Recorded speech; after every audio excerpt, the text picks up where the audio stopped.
রাখতে হবে এই দেশের মানুষ খুবই ধৈর্যশীল, কিন্তু এই ধৈর্যশীল মানুষগুলো যদি একবার খেপে যায় তাহলে 24-36 জুলাই আপনারা দেখেছেন তারা কি করতে পারে।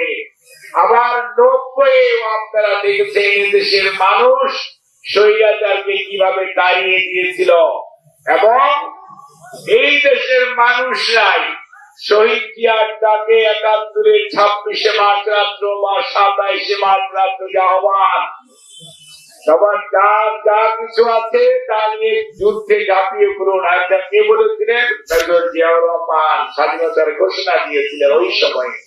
কাজে সেই ডাকে সাড়া দিয়ে মানুষ রণাঙ্গনে যুদ্ধ করেছে এবং দেশ স্বাধীন হয়েছে।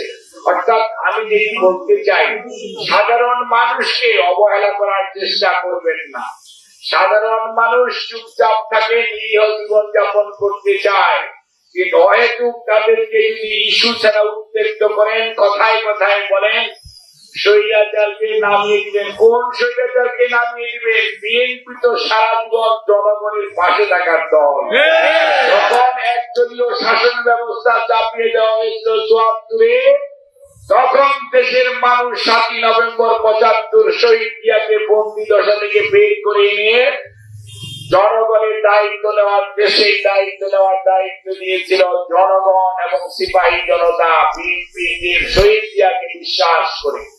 এবং সেই শহীদ জিয়া হাত ধরেছেন এক দল থেকে বহুদলীয় গণতন্ত্র এই দেশে ফেরত এনেছেন। আর মরহুমা দেশনেত্রী Begum Khaleda Zia presidential form of government, রাষ্ট্রপতি শাসিত সরকার ছিল। 90 সন পর্যন্ত এই দেশে রাষ্ট্রপতি দেশ চালাতো। 91-এর পর থেকে প্রধানমন্ত্রী শাসিত অর্থাৎ সংসদীয় গণতন্ত্র প্রবর্তন হয়েছে।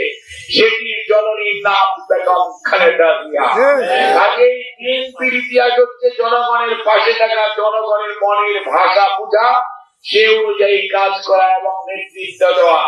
বিএনপির ইতিহাস আত্মসমর্পণেরও না, বিএনপির ইতিহাস পালিয়ে যাওয়ারও না।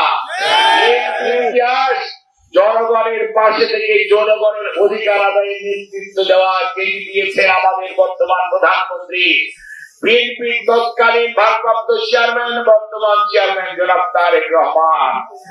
8000 মাইল দূর থেকে বিগত 17টি বৎসর উনি আন্দোলন সংগ্রামে মানুষকে ঐক্যবদ্ধ করা, জনগণের অধিকার আদায়ের জন্য ঐক্যবদ্ধ করেছেন, যার বহিঃপ্রকাশ আপনারা দেখেছেন 2025 সনে কয় তারিখ? 25 তারিখ